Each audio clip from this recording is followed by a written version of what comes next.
ఒక పేషెంట్ తాలూకు రిపోర్ట్ల మీద ఎవరికి హక్కులు ఉంటాయి? ఆ పేషెంట్కి ఉంటాయా, లేదా డబ్బులు తీసుకుని ఆ రిపోర్ట్లు ఇచ్చిన హాస్పిటల్కి మాత్రమే ఓన్ రైట్స్ ఉంటాయి? ఎందుకు చెప్పాల్సి వస్తుందంటే, చాలా హాస్పిటల్ మేము గమనిస్తున్నాం, కార్పొరేట్ హాస్పిటల్, పెద్ద హాస్పిటల్, ఎస్పెషల్లీ క్యాన్సర్ హాస్పిటల్, అన్ని క్యాన్సర్ హాస్పిటల్. ఏం జరుగుతుందంటే, ఆరోగ్యశ్రీలో పేషెంట్లు కొంతమంది వీళ్ళు చేస్తారు, అందులో భాగంగా రిపోర్ట్లు తీస్తారు. పెట్ స్కాన్లో లేకపోతే ఇంకోటో సిటీ స్కాన్లో బ్లడ్ రిపోర్ట్లు అన్నీ ఉంటాయి. వీళ్ళు ఆ రిపోర్ట్లు తీసిన తర్వాత ఆ రిపోర్ట్లు ఎవడో ఊరినే చేయడండి. వాళ్ళు ఆరోగ్యశ్రీలో గవర్నమెంట్ డబ్బులు కడతండి వీళ్ళకి చేస్తున్నారు. ప్రజల తరపున గవర్నమెంట్ దగ్గర ముక్కులు పిండి లోపలదంతా కూడా బయట తెచ్చి మరి వసూలు చేస్తారు. ఇదేం తక్కువేం కాదు. సరే, లేట్లు ఉంటాయని పక్కనట్టండి, డబ్బులు అయితే వస్తున్నాయి కదా.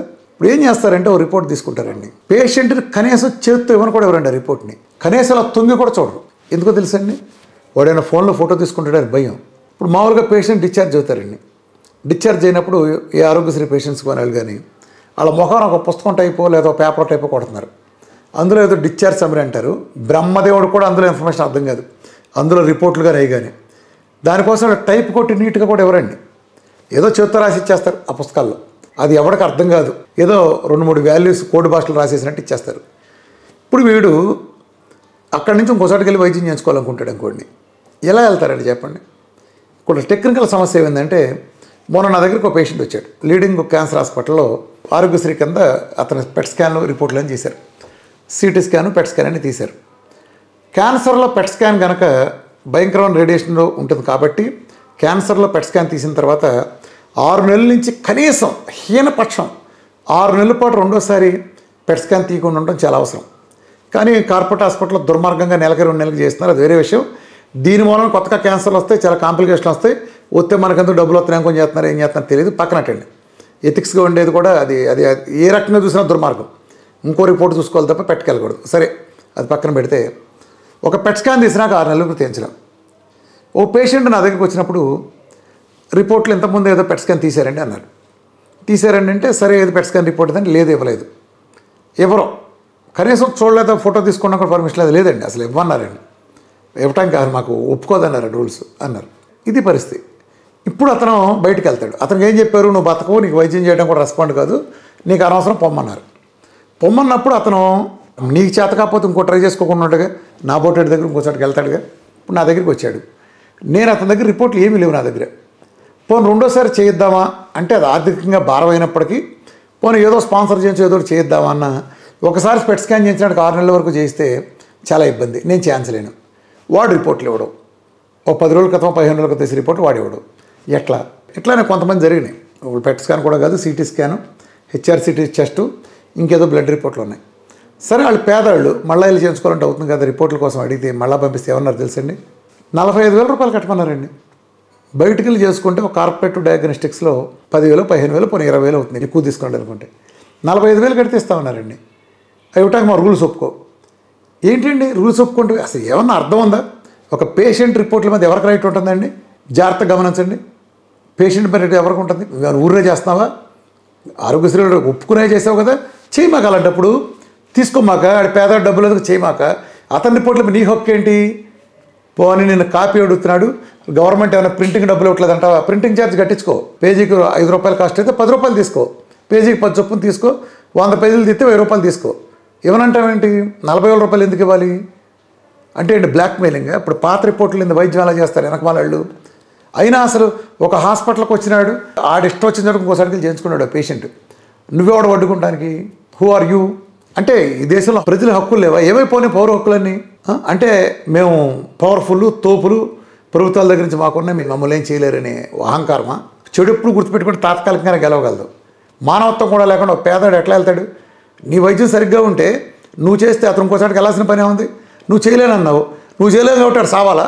ఇంకాడేం ప్రత్యామ్నాయం చూసుకోవాల్సిన అవసరం లేదా చెప్పండి? అసలు ఆల్ రిపోర్ట్ మీద ఇదేంటి? ఒక రకంగా మానభంగం కాదు ఇది? రేపుకి దీనికి తేడా ఏంటి? అంటే నీ శరీరం మీద తనకు రైట్స్ లేకుండా వేరే వాడెవడో అటాక్ చేయటాన్ని మానభంగం అంటున్నావు. ఇక్కడంతే, నీ రిపోర్ట్ మీద నీకు రైట్ లేకుండా నువ్వు వెళ్ళి నువ్వు లాగేసుకున్న ఆ రైట్స్ అన్నీ నా రిపోర్ట్లు నాయి అంటే దీన్నే ఉంటారు, ఏ భంగం అంటారు దీన్ని? మానవ హక్కుల భంగం అనరా? ఆ కేసే పెట్టి బొక్కలో దేరు ఒక్కొక్కళ్ళని. తప్పండి, ఇది చాలా తప్పు. పేదవాళ్ళు నలిగిపోతున్నారు. మీ రిపోర్ట్లు ఎవరు ఏమెవరు వాడు మళ్ళీ చేయించుకుంటాడు వెళ్ళి.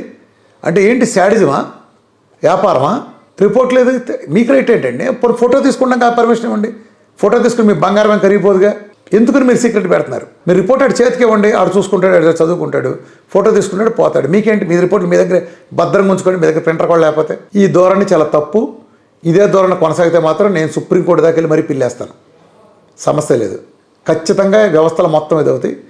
దయచేసి ఇప్పటికైనా మానవతా ధోరణితో మీరు చేయలేదు కదా, మీరు చేయలేనప్పుడు వదిలేయండి. వాళ్ళకి ఇచ్చి పంపించేసేయండి. వాళ్ళ కాపీ ఇవ్వండి, మీ ఒరిజినల్ కాపీ ఇవ్వమని ఎవడు అడగలేదు. ఆడి ఫోటో ఆడు తీసుకుంటాడు, పోతాడు. ఎవరైనా సరే ఒక రిపోర్ట్ హెల్డ్ చేసే హక్కు మీకు లేదు. డబ్బు కడితేనే ఇవ్వటం ఏంటి? నిజానికి రూల్ కూడా ఉంది, దాని ప్రకారం మీరు ఇంతనే ప్రింటింగ్ ఖర్చులు పెడితే ఇవ్వాలని. కానీ లేదని ఎందుకు బుకాయిస్తున్నారు? దయచేసి ఈ పనిలో మానవత్వంతో చేయమాకండి. మీకు నిజంగా రిక్వెస్ట్ చేసుకుంటున్నాం, చేతులెత్తి నమస్కారం పెడుతున్నాం. పేదవాళ్ళు నిస్సహాయ స్థితిలో అవుతున్నారు, వాళ్ళ జీవితాలతో మీరు ఆడుకోమాకండి. అడు ఇంకో రిపోర్ట్ తీసి ఎంతమంది సర్వనాశనం అవుతున్నారు.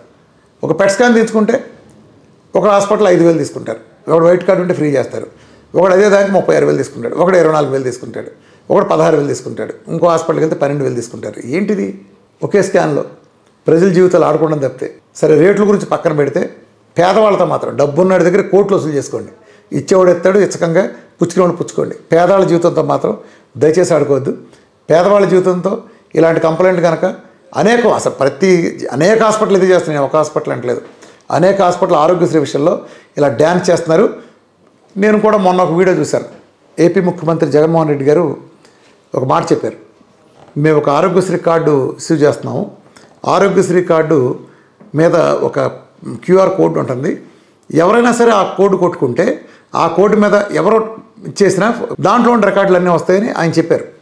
అంటే ఒక రూల్ ఉందగా, ఇచ్చి తీరాలని రూల్ అందులో ఉందంటేనే గవర్నమెంట్ అఫీషియల్గా ముఖ్యమంత్రి అనౌన్స్ చేసేది. అంటే రూల్ ఉంది, అంటే డాక్యుమెంట్ ఎవడు చూసినా ఉంటాయని పర్మిషన్ ఇస్తున్నారు. మీరు ఆరోగ్యశ్రీ వచ్చిన కార్డుకి గుర్తుపెట్టుకోండి, ఏ కార్డుకి? ఆరోగ్యశ్రీ కార్డుకి. అంటే ఆరోగ్యశ్రీ కార్డు మీద క్యూఆర్ కోడ్ కొడితే రిపోర్టులు రావాలి కదా. నేను అనేక కార్డులు కొట్టాను ఏపీ గవర్నమెంట్ కార్డులోనే, తెలంగాణ నేనైతే చూడలేదు. దీనికి రావట్లా. సార్ మిమ్మల్ని మోసం చేస్తున్నారో లేకపోతే కింద స్థాయిలో తప్పుదో పట్టిస్తున్నారో తెలియదు, మీరు చర్యలు తీసుకోండి, ఖచ్చితంగా తీసుకోండి. అంటే కన్ఫర్మ్ చేస్తున్నట్టుగా రిపోర్ట్స్ మీద పేషెంట్కి హక్కు ఉంది, ఎవడైనా చూసి హక్కు ఉందని ఒక ప్రభుత్వం అంత కన్ఫర్మ్ చేసినాక మేము డబ్బులు కట్టండి అంటే మీరు జైలుకి వెళ్తారు. ఖచ్చితంగా గుర్తుపెట్టుకోండి. పేదవాడనే మానవత్వం కూడా లేకుండా మీ దగ్గరికి ఆడేదో బనీను చిరిగిన చొక్కా వేసుకొచ్చాడో నిస్సాయుధ పరిస్థితిని అడ్డం పెట్టుకుని ఆడికి నోరు లేదో మాట్లాడలేడు అనుకుంటున్నారేమో. ప్రభుత్వం రూలే ఉంది. అయ్యా, నేను ప్రభుత్వాన్ని కూడా విజ్ఞప్తి చేస్తాను, దయచేసి మీరు బోల్ డబ్బులు ఖర్చు పెడుతున్నారు, 1000 కోట్లు కడుతున్నారు, ఈ కింద కూర్చున్న వాళ్ళు దానికి అప్లోడ్ చేయాలి. క్యూఆర్ కోడ్కి మీరు ఇచ్చే డబ్బుల్లోనే అప్లోడ్ చేయాలి. ఇష్టమైతే ఒప్పుకోవాలి, లేదా బయటికి పోవాలి. నాకు తక్కువ వస్తున్నాయి అంటే మాని, ఎవడు చేయమనండి, నేను నా మెడక మీద కత్తెట్టారండి, మాని నెట్వర్క్ నుంచి బయటిరా, అక్కడికి వచ్చే డబ్బులు కావాలి. అట్లా కూర్చుని మేము ఇవ్వంటే క్యూఆర్ కోడ్ కనుక ప్రభుత్వం చెప్పినట్టు చేసి పెట్టకపోతే ఖచ్చితంగా మేము వాళ్ళకి కేసులు పెట్టి ఏడవటం ఖాయం. గుర్తుపెట్టుకోండి. ప్రజల్లో ఎండగట్టడంతో పాటు ఇది కూడా జరుగుతుంది. పేరులతో సహా మొత్తం ఎవరెవరో మొత్తం పబ్లిష్ అవుతాయి. డేటా సేకరిస్తే ప్రజల తరపున పేదవాళ్ళ తరపున నిలబట్టడానికి అనేక మంది లాయర్లు ఇప్పటికే ముందుకు వచ్చారు. పేదవాడి జోలికి వెళ్ళి మాత్రం మీరు ఆడుకోవద్దు. పెద్దవాళ్ళు మీరు ఆడుకోండి, వాడుకోండి, ఏమైనా చేసుకోండి. ఆ డబ్బు ఉంది, ఇది కాదు ఇంకోటి అవుతాడు, బతికినా చచ్చినా వాళ్ళ గురించి పట్టించుకోవాల్సిన పని కూడా లేదు, వాళ్ళ పాటలు పడతారు. పేదవాళ్ళకు నోరు లేదు, అడిగేవాళ్ళు లేడని మాత్రం అనుకోవద్దు. మేము మా బోటాళ్ళం ఖచ్చితంగా కాలరబుచ్చు మరీ నిలదీస్తాం. ఇలాంటి అక్రమాలు అన్యాయాలు చేసి వాళ్ళని కూడా దోచుకుందామని చూస్తే మీకు డబ్బులు కట్టబెట్టి నాన్సెన్స్. గవర్నమెంట్ దగ్గర డబ్బులు కొట్టేసి పేదవాళ్ళ దగ్గర డబ్బులు కొట్టేస్తారా? మరి 10,000 ఇవ్వండి, ఆ రిపోర్ట్కి బయటకు ఇచ్చే మార్కెట్ రేంటో అదొక లాజిక్ ఉంది.